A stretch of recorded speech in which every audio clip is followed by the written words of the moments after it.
તો વિદ્યાર્થી મિત્રો બાયોલોજીની અંદર આજે આપણે બીજું ચેપ્ટર શરૂ કરીએ છીએ જેનું નામ છે સપુષ્પી વનસ્પતિમાં લિંગી પ્રજનન.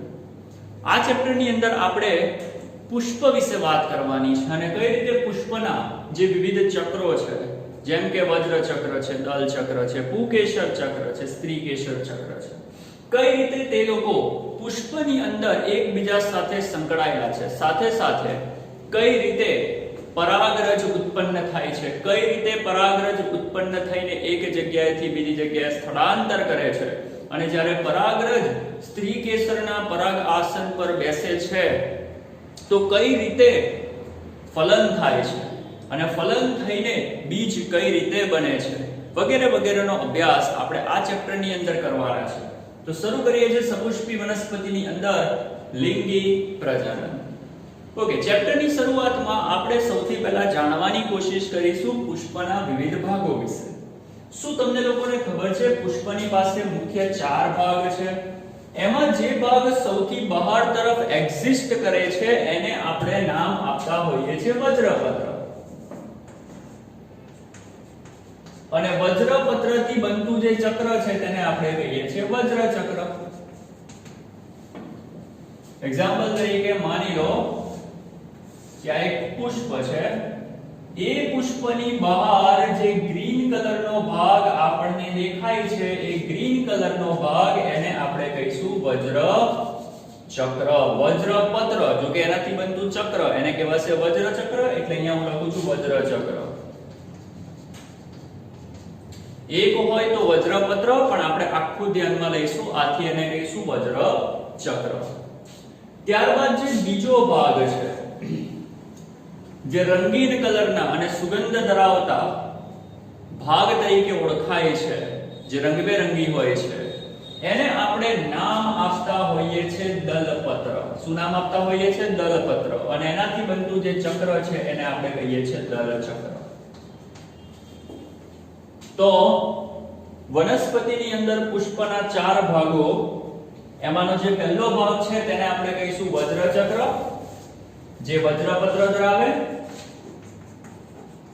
બીજો જે ભાગ છે તેને આપણે કહીશું દલચક્ર, જે શું ધરાવે? દલપત્ર, રંગબેરંગી, જેનું કામ છે જુદા જુદા કીટકો અને પક્ષીઓને એટ્રેક્ટ કરવાનું, આકર્ષવાનું.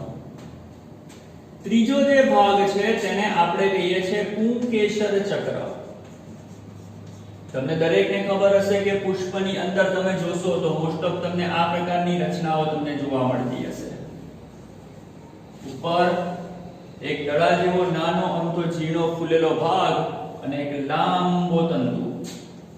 આવી જે રચનાઓ તમને લોકોને જોવા મળે છે એને આપણે નામ આપીએ છીએ પુંકેસર, પુંકેસર, પુંકેસર. અને પુંકેસર થી બનતું ચક્ર એને આપણે કહીશું પુંકેસર ચક્ર. અને પુષ્પની અંદર તમે ચેક કરશો તો આ રીતે અહીંયા અંડક અને બીજાશય હોય છે. જો કે આને બીજાશય કહેવાય.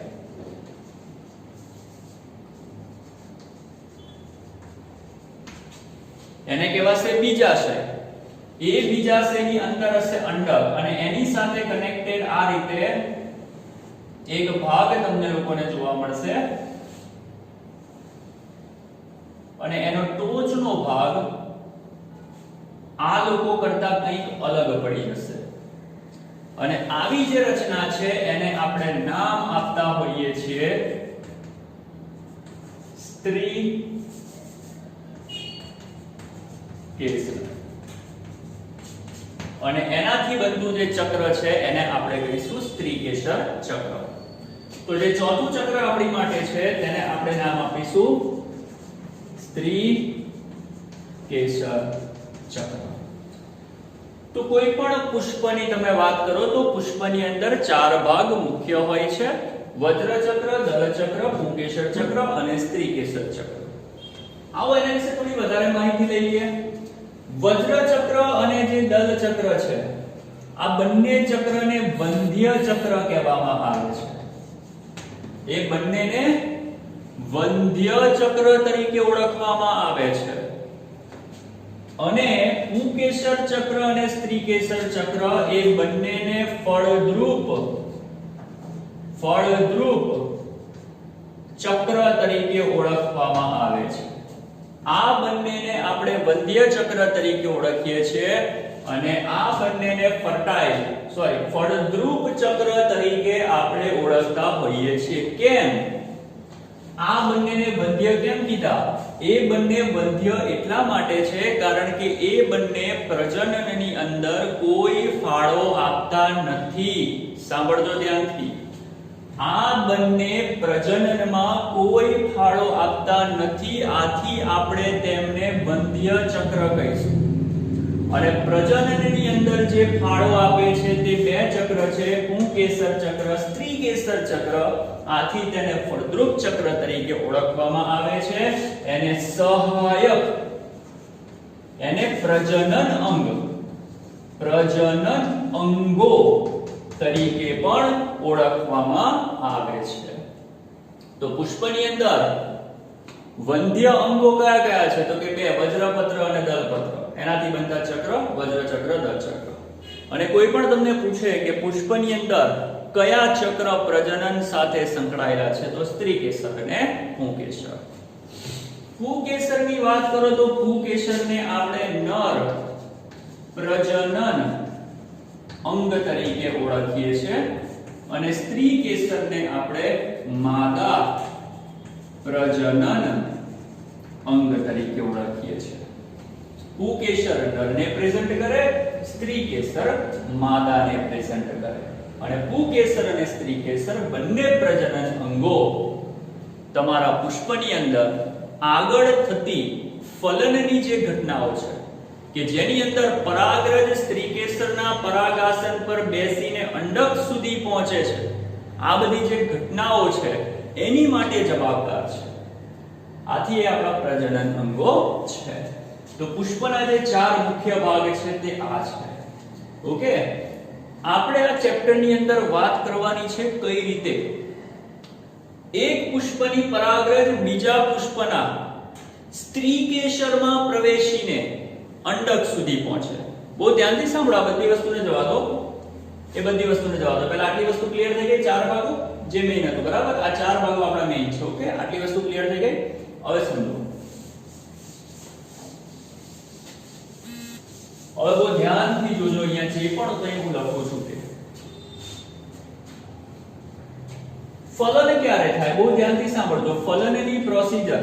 ફલન ક્યારે થાય? ફલન ત્યારે થાય જ્યારે પરાગરજ કોની પાસે પહોંચે? સ્ત્રીકેસર પાસે. હકીકતમાં પરાગરજ સ્ત્રીકેસર પાસે પહોંચે એટલે ફલન થાય એવું જરૂરી નથી. આપણી લોજિક, આપણું જે નોલેજ છે તે શું કહે છે કે પરાગરજ સ્ત્રીકેસર પાસે પહોંચે એટલે ફલન થાય, પણ વાસ્તવિકતા એવી નથી. બહુ ધ્યાનથી સાંભળજો.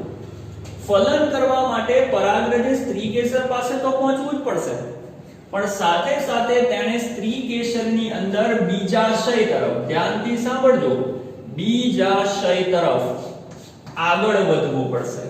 અને બીજાશયની અંદર પણ આવે છે અંડક. એ અંડકમાં એને પ્રવેશ કરવો પડશે.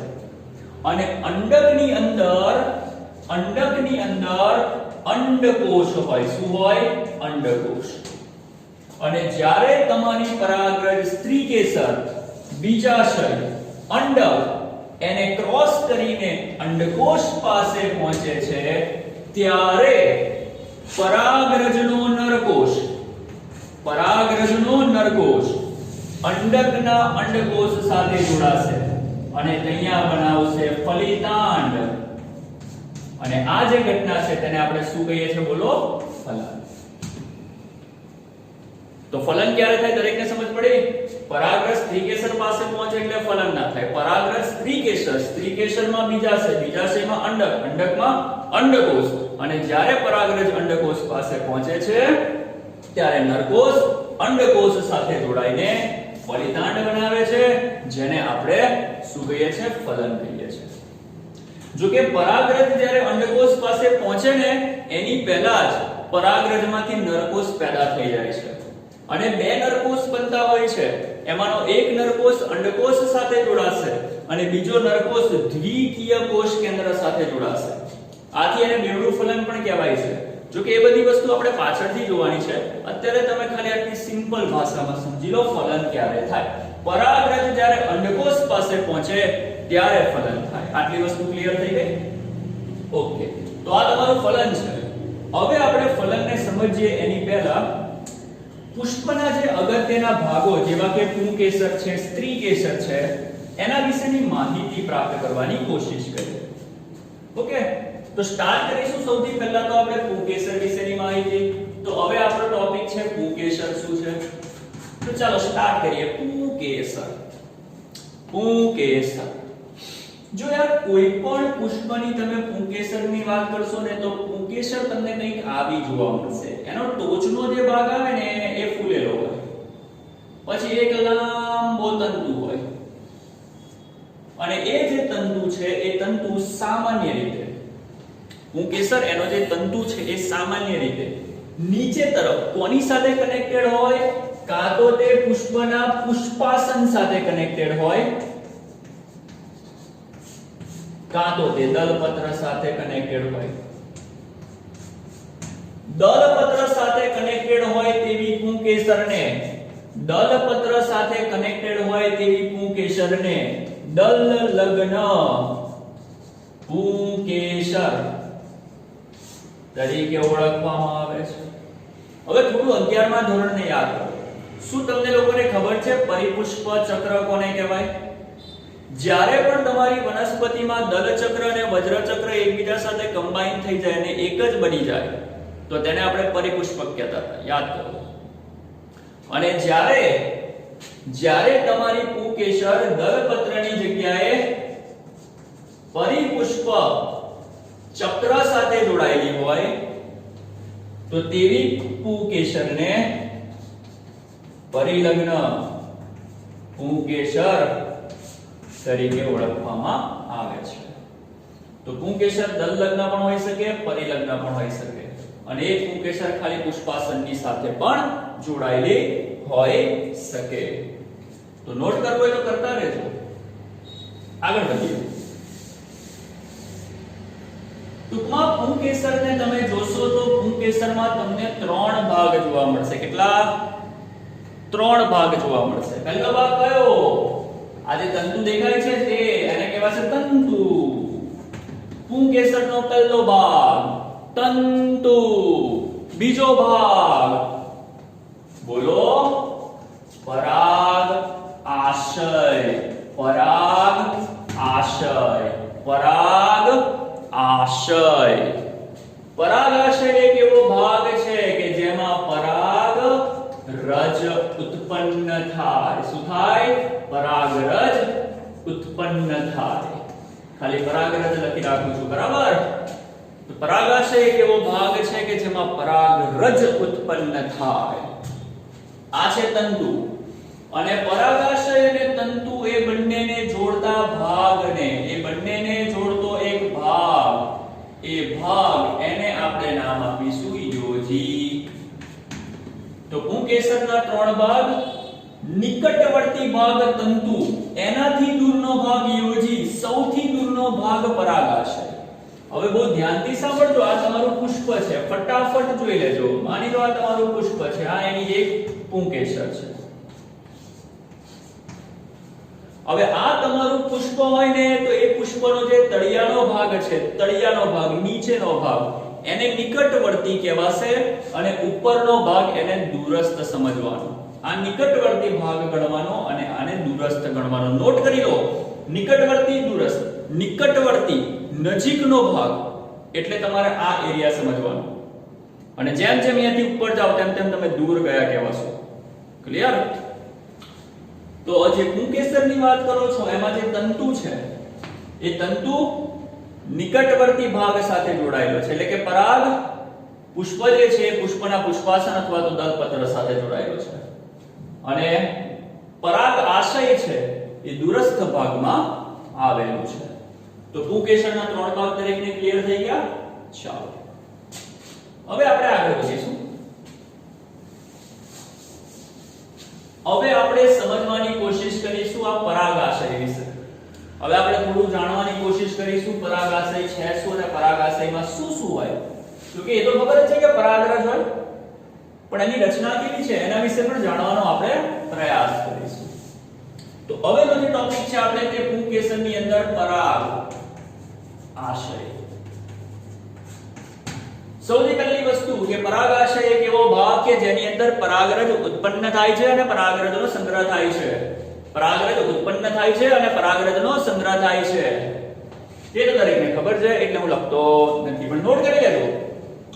હવે આપણે વાત કરીશું પરાગાશયની રચના કેવી છે. યાર પરાગાશયને જો તમે બહુ ધ્યાનથી જોશો ને તો કે એમ ના દેખાય, તમારે સૂક્ષ્મદર્શક યંત્રનો યુઝ કરવો પડશે. તો જ્યારે પણ સૂક્ષ્મદર્શક યંત્રની મદદથી તમે પરાગરજને જોવાની કોશિશ કરશો તો તમને માલુમ પડશે કે જે પરાગરજ છે કોણ છે? પરાગરજ. કોણ છે? પરાગરજ. એ જે પરાગરજ તમારી છે એ પરાગરજ સમજ પડે છે ને? સમજતા રહેજો, બહુ ધ્યાનથી ક્લિયર કરતા રહેજો. બહુ ઈઝી છે, બહુ ઈઝી છે, બહુ ઈઝી છે. ખાલી સમજવાનું છે, શબ્દને સાંભળવાની કોશિશ ના કરતા ઇમેજિનેશન પણ કરજો. પરાગરજ આ વસ્તુ લખેલી છે ને, લખેલી વસ્તુ વાંચવાથી કોઈ ફાયદો નહીં થાય. ઇમેજિન કરજો, જેવું ઇમેજિન થાય તેવું. ઓકે, તો બહુ ધ્યાનથી સાંભળજો. આપણે ફરીથી આવી જાય પરાગાશય ઉપર. પરાગાશયની વાત કરો તો પરાગાશય ફૂલેલી રચના છે. બહુ ધ્યાનથી સાંભળજો, ફૂલેલી રચના છે. તમે એને ઉપરથી જોશો ને તો એ પરાગાશય તમને કંઈક આવું લાગશે, ગોળ ગોળ ફૂલેલું. વાસ્તવિકતા એ છે કે જે ફૂલેલું પરાગરજ છે તે બે ખંડમાં વહેંચાયેલું છે. કેટલા ખંડમાં વહેંચાયેલું છે? બે. અને ધ્યાનથી સાંભળજો, એના બે ખંડ કેવી રીતે પડે છે? આ જે ફૂલેલું પરાગાશય છે તેના બે ખંડ કંઈક આ રીતે પડે છે.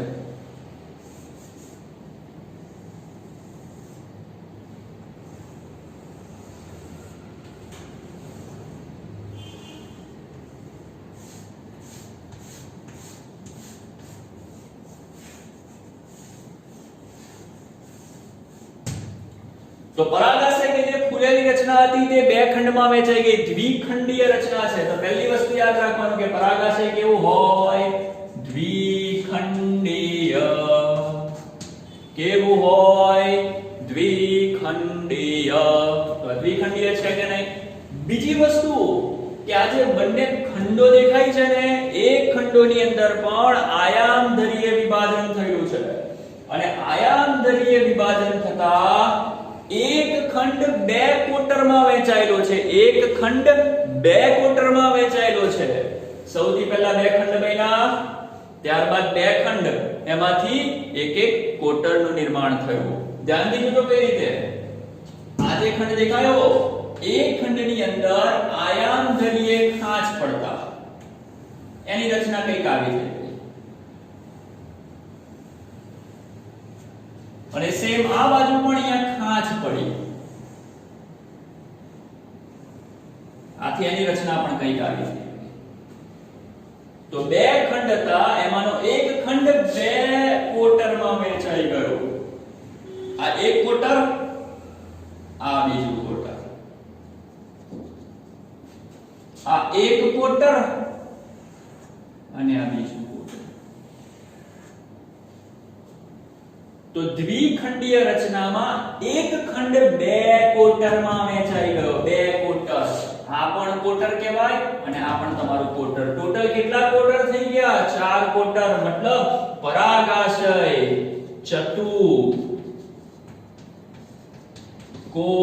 ચતુકોટરીય રચના છે.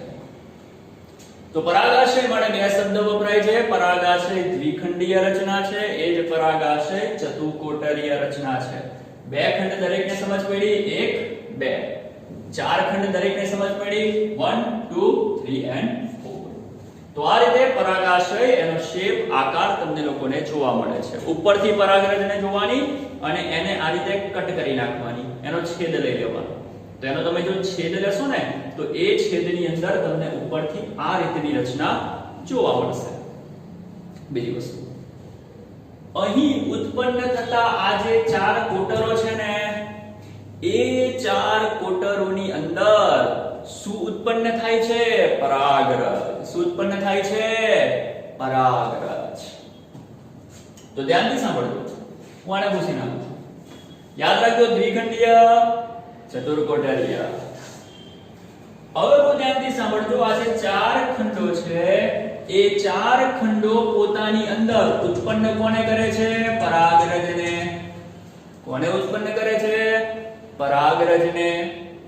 પરાગરજ ઉત્પન્ન કરતો ભાગ એને પરાગધાની કહેવાય. શું કહેવાય? પરાગધાની.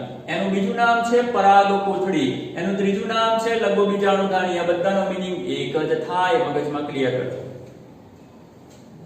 તો આ ચાર કોતરો છે એ પોતાની અંદર ઉત્પન્ન કોને કરે છે? પરાગરજ. આ શું છે? તો કે પરાગરજ. પરાગરજ જેમાં ઉત્પન્ન થાય તેને કહેવાય પરાગની કોથળી. શું કહેવાય? પરાગની કોથળી. પરાગની કોથળીનું બીજું નામ છે પરાગધાની. બીજી વસ્તુ, પરાગરજનું બીજું નામ છે લઘુબીજાણુ. પરાગરજનું બીજું નામ છે લઘુબીજાણુ. તો પરાગધાનીનું પણ બીજું નામ હોવું જોઈએ લઘુબીજાણુધાની. હા કે ના? બોલતા રહેજો, સમજતા રહેજો, કરતા રહેજો મારી સાથે જ આ બધું કામ. તો પરાગરજ પરાગકોથળી અને પરાગધાનીમાં પેદા થાય. બીજું નામ લઘુબીજાણુ, ઉત્પન્ન થાય લઘુબીજાણુધાનીમાં. તો તમારી મરજી, તમે આને શું કહી શકો? પરાગધાની. તમે આને શું કહી શકો? પરાગ. તમે આને શું કહી શકો? ઓપ્શન તમારી પાસે છે, જે કહેવાય તે કહેજો. પણ શું કરવાનું યાર? કન્ફ્યુઝેબલ આ બધી વસ્તુ છે યાર. એક શબ્દ કેમ નથી આવતા આપણને જ ખબર નહીં પડતી. કેમ આટલું બધું ટફ સિલેબસ બનાવવાની કોશિશ કરે છે? પણ કઈ નહીં, જે બનાવે તે આપણે એક જ લેંગ્વેજ સમજી નાખવાની. બરાબર? જે યાદ રાખવું હોય તે રાખજો. આ ત્રણમાંથી ઓપ્શન તમારી પાસે છે. ટૂંકમાં સમજ પડી ગઈ? પરાગાશયની અંદર આને કહેવાય ચાર કોટરો. એમાંથી દરેક કોટરમાં ઉત્પન્ન થાય છે પરાગરજ. પરાગરજ ઉત્પન્ન કરતી રચના પરાગકોથળી, એને કહેવાય પરાગધાની. અથવા તો શું કહેવાશે? લઘુબીજાણુધાની. બીજી વસ્તુ, એવું કહેવાય છે કે લઘુબીજાણુધાનીનો જે બાહ્ય ભાગ છે તે ગોળાકાર છે. ચેક કરો, કોઈ પણ લઘુબીજાણુધાનીનો બાહ્ય ભાગ ચેક કરો. બોલો, ગોળાકાર છે કે નહીં? હા કે ના બોલો? હા કે ના બોલો? છે. દરેક લઘુબીજાણુધાનીનો બહારનો ભાગ ગોળાકાર છે. અને જો તમે ચેક કરી લેજો, નોટ કરો તો કરી લેજો. ઓકે? જો તમે લઘુબીજાણુધાનીના એ બાહ્ય ભાગને માની લો કે લઘુબીજાણુધાનીનો આટલો ભાગ જો તમે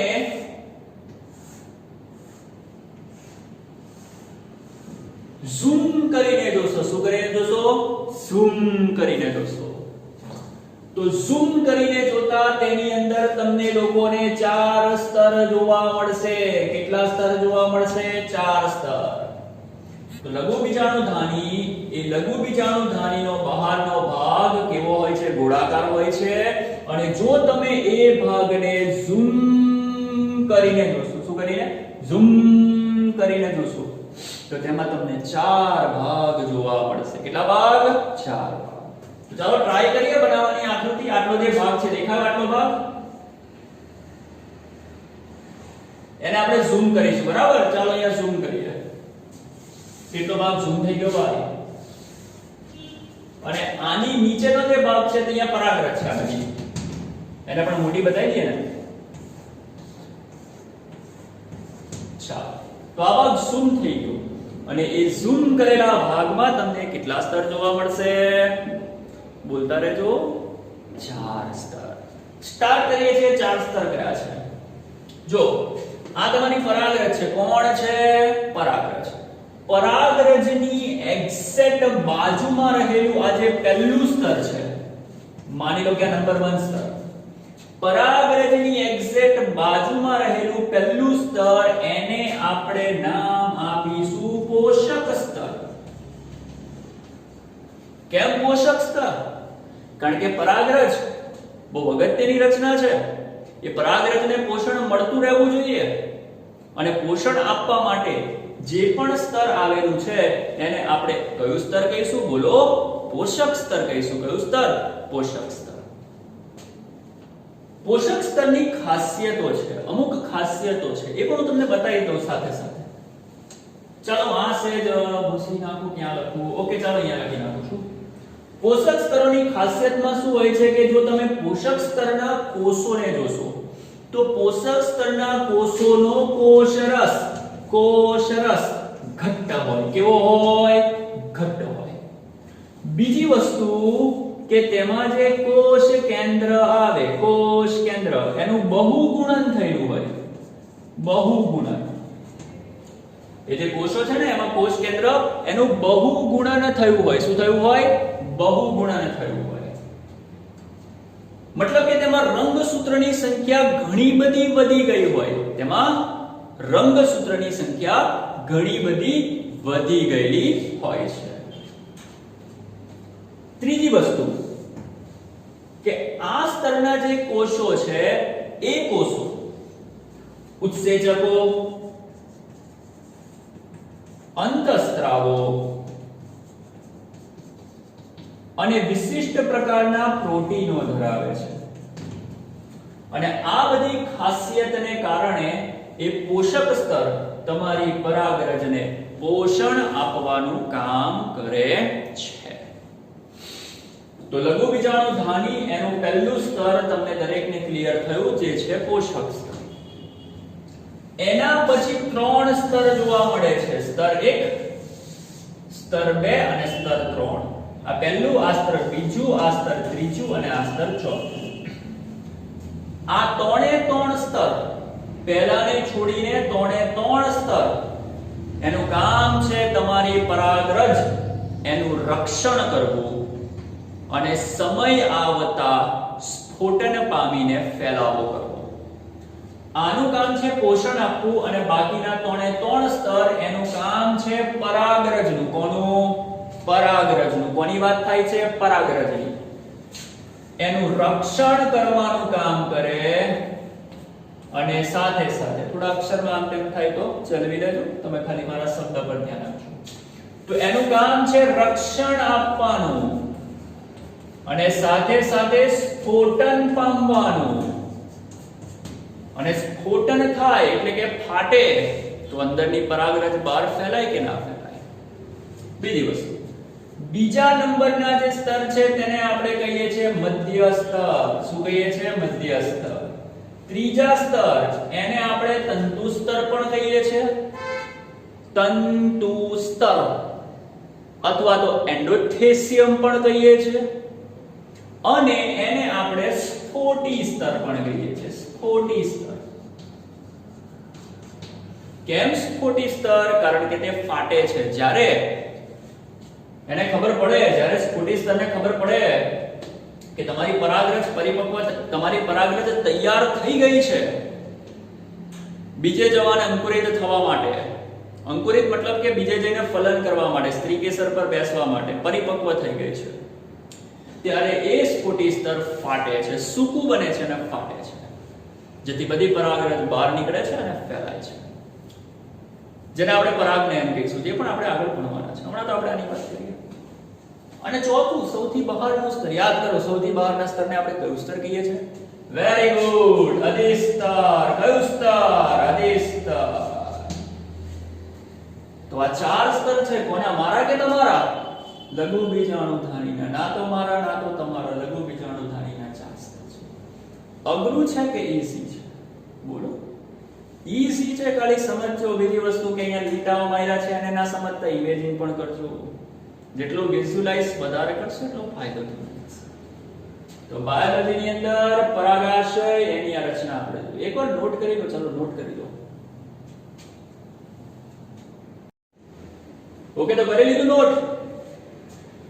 તો આપણે પરાગાશય એની અંદર લઘુ બીજાણુધાનીની રચના જોઈ. હવેનો જે ટોપિક છે તે છે લઘુ બીજાણુજનન. તો હવે આપણે જોવાનું છે લઘુ બીજાણુજનન. તો ફરીથી એકવાર આટલા ટોપિકને રિવાઇઝ કરી લો. આપણે જોઈએ છે લઘુ બીજાણુજનન. સ્ટાર્ટ કરીએ છીએ.